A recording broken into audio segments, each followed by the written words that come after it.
el Santo Evangelio. En nombre del Padre, del Hijo, del Espíritu Santo. Amén. Espíritu Santo, ilumina nuestro entendimiento para que al leer o escuchar la Sagrada Escritura sintamos la presencia de Dios Padre que se manifiesta a través de tu palabra. Lectura del Santo Evangelio según San Juan. Gloria a ti, Señor.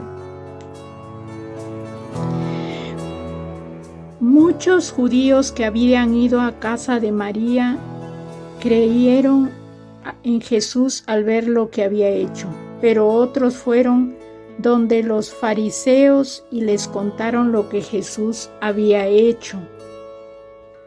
Entonces los jefes de los sacerdotes y los fariseos convocaron el consejo y preguntaban: ¿qué hacemos? Este hombre hace muchos milagros. Si lo dejamos que siga así, todos van a creer en él y luego intervendrán los romanos y destruirán nuestro lugar santo y nuestra nación. Entonces habló uno de ellos, Caifás, que era el sumo sacerdote aquel año, y dijo: ustedes no entienden nada. ¿No se dan cuenta de que es mejor que muera un solo hombre por el pueblo y no que perezca toda la nación? Estas palabras de Caifás no venían de sí mismo, sino que como era sumo sacerdote aquel año, profetizó en aquel momento. Jesús iba a morir por la nación, y no solo por la nación, sino para reunir a los hijos de Dios que estaban dispersos. Y desde ese día estuvieron decididos a matarlo. Jesús ya no podía moverse libremente como quería entre los judíos. Se retiró pues a la región cercana al desierto y se quedó con sus discípulos en una ciudad llamada Efraín. Se acercaba la Pascua de los judíos y de todo el país subían a Jerusalén para purificarse antes de la Pascua. Buscaban a Jesús y se decían unos a otros en el templo: ¿qué les parece? ¿Vendrá a la fiesta? Pues los jefes de los sacerdotes y los fariseos habían dado órdenes, y si alguien sabía dónde se encontraba Jesús, debía notificarlo para que fuera arrestado. Es palabra del Señor. Gloria a ti, Señor Jesús. Queridos hermanos, un bendecido día para todos, agradeciéndole a Dios por un día más de vida, por permitirnos estar un día más meditando, escuchando, compartiendo su palabra. Vamos a ver qué mensaje nos trae el Evangelio en el día de hoy. Hoy, queridos hermanos, el Evangelio nos hace ver hasta qué punto puede llegar la ceguera espiritual, ¿no? Cuántas muestras de su poder, su misericordia, su amor les había dado Jesús. Acababa incluso de hacer resucitar a Lázaro, pero nada de ellos bastaba para creer ciegamente en él, en aquel que había venido del Padre, ¿no? Y ellos seguían pensando en sí mismos, pensando egoístamente. Los sumos sacerdotes y los del Sanedrín decían: ese hombre está haciendo muchos prodigios. Si lo dejamos, todos van a creer en él. En realidad, lo que a ellos les importaba era lo que pasara con ellos. No les importaba que el templo, a ellos les importaba que Jesús pudiera ocupar el lugar que ellos estaban ocupando. Buscaban la forma de impedir de que Jesús fuera el centro de todo, ¿no?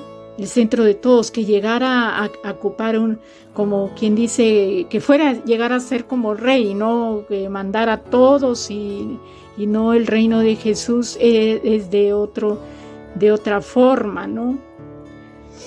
Vamos a ver en realidad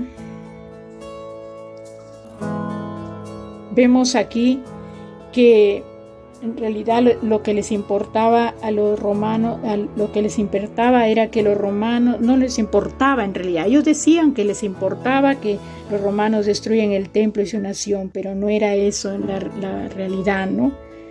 Y desde aquel día decidieron darle muerte a Jesús. Decidieron darle muerte, razón por la cual Jesús ya no pudo andar públicamente, sino que tuvo que retirarse a una región contigua al desierto, una región de Efraín, ¿no? Donde se quedó ahí con sus discípulos, ¿no? ¿Por qué? Porque no le había llegado la hora. Jesús sabía que no lo podían aprender porque no había llegado la hora, ¿no? En realidad era una medida prudente de Jesús, según la voluntad del Padre y no de los hombres. Esa hora de que Él fuera aprehendido para darle muerte, que muriera en cruz, no había llegado aún. La vida de Jesús, hermanos, es un ejemplo para todos. Queridos hermanos, vemos aquí por decir que dice el sacerdote Caifás, ¿no? Como dice, profetiza, ¿no? Profetiza, dice. ¿No se dan cuenta de que es mejor que muera un solo hombre por el pueblo y no que perezca toda la nación? Esas palabras no venían de sí mismo, dice en la Biblia, sino que eran inspiradas por Dios, ¿no? Y es que Jesús murió por todos, por toda la humanidad. No murió por unos cuantos, no murió por los judíos, simplemente murió por todos. Quería con su sacrificio reunir a todos los dispersos por el mundo, a todos los que andaban por caminos errados, por caminos diferentes, ¿no? Reunirnos en una sola fe, ¿no? Eso es lo que quería Jesús. Queridos hermanos, las malas personas que en el momento de la tentación, en el momento de la tentación nos ayudan a caer más fácilmente en la tentación, ¿no?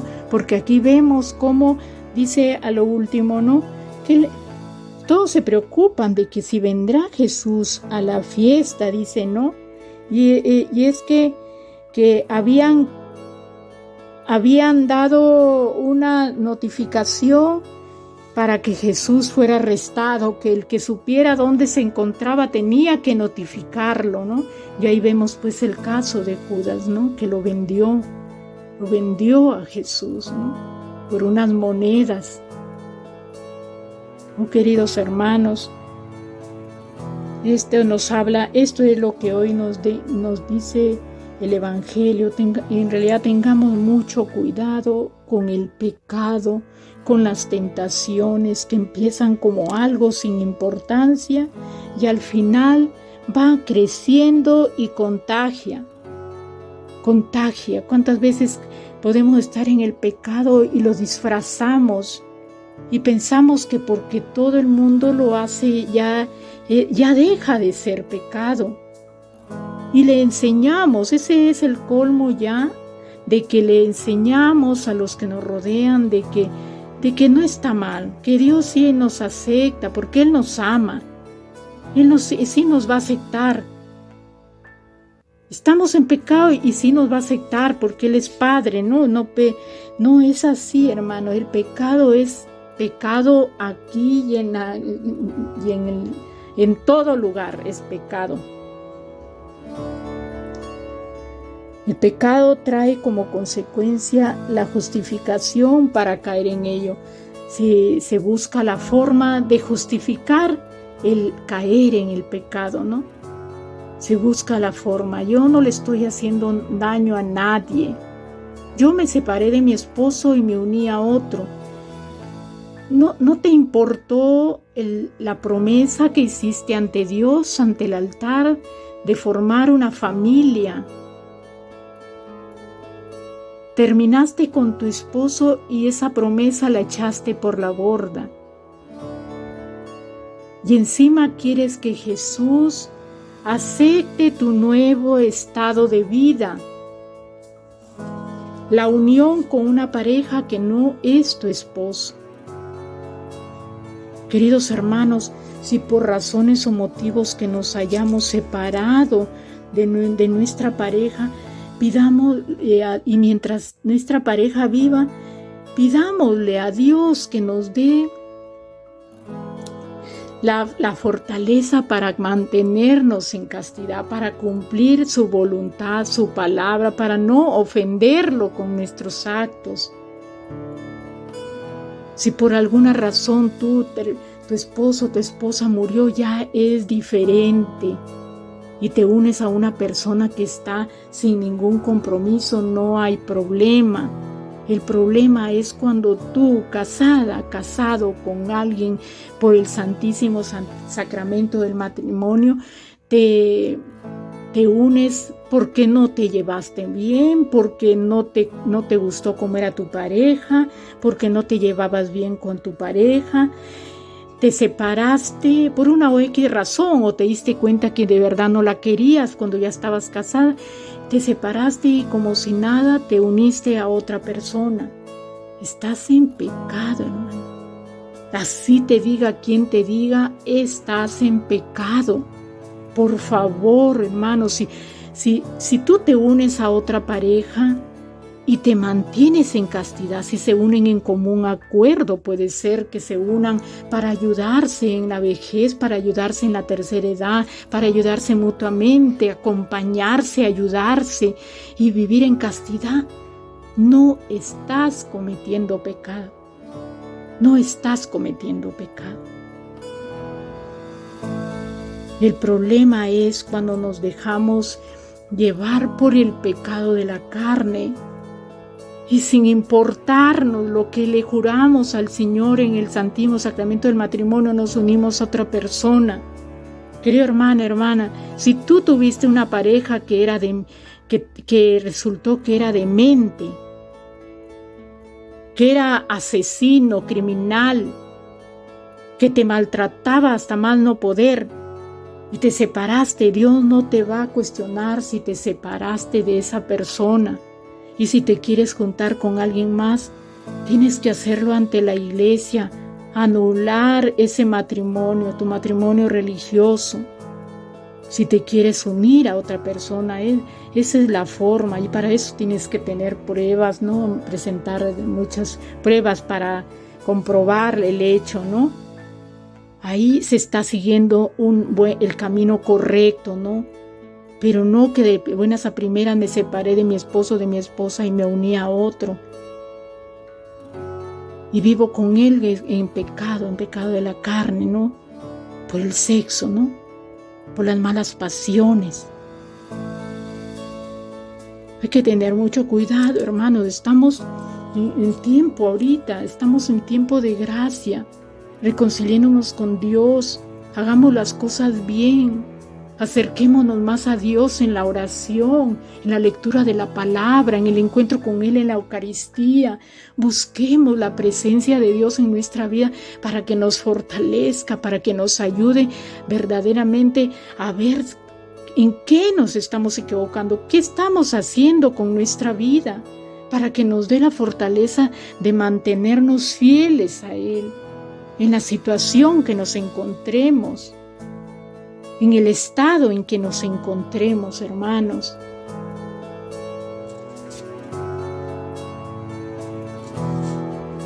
Queridos hermanos, el Evangelio de hoy en realidad nos lleva a hacer esta meditación de reconocer que hay un Dios a quien nos debemos, a quien tenemos que reconocer. Él es la verdad y la vida. En Él no hay mentira, en Él no hay falsedad. Él nunca nos va a defraudar. La palabra de Dios, hermanos, tiene vida. Nos sostiene, nos alienta, nos fortalece en nuestra vida, en esta vida pasajera en la que estamos. Busquemos a Dios en cada momento, hermanos, y cuando vengan las pruebas, las tribulaciones, vamos a tener la fortaleza, hermanos, te lo prometo. Vas a tener la fortaleza de seguir adelante, que si caes por alguna situación difícil en tu vida, te vas a poder levantar porque Dios está contigo, porque lo has dejado entrar en tu corazón, porque le has abierto las puertas de tu corazón, porque le has dado un lugar en tu vida. Pero si te vienen las pruebas, las dificultades, las situaciones difíciles de tu vida, sea la cual fuera, si tú no has buscado a Dios, te va a ser difícil, hermano. Te va a ser muy difícil cargar con tu cruz, levantarte cada vez que caes. Te va a ser difícil enfrentarte. Sin Dios no somos nada. Dios es nuestra fortaleza. Él es la verdad y la vida en abundancia. Sin Él no somos nada. Queridos hermanos, les agradezco por escucharme. Espero que hayan comprendido el mensaje del Evangelio del día de hoy. Les invito a hacer clic en las notificaciones, en la manito hacia arriba si les ha agradado, poner sus comentarios. Hagan clic en la campanita para que les llegue el Evangelio. Suscríbanse si aún no se han suscrito. Compartan este video a todas sus amistades. Compartan. Somos colaboradores en la mies del Señor. Tenemos que llevar su palabra a todos. Compartir esa palabra. La palabra de Dios. Y recuerden, hermanos, que tenemos un Padre que nos ama, que quiere lo mejor para nosotros, que nunca nos va a soltar de su mano. Si nosotros nos hemos aferrado de su mano, nunca nos va a soltar. Nunca nos va a soltar, y pidámosle a Dios que nos conceda la gracia de poder sentir su ternura, su misericordia en nuestra vida. Que tengan un bendecido día y un buen inicio de este nuevo mes del año. Que Dios nos acompañe en cada segundo de vida que nos regale en este nuevo mes, queridos hermanos. En el nombre del Padre, del Hijo, del Espíritu Santo. Amén.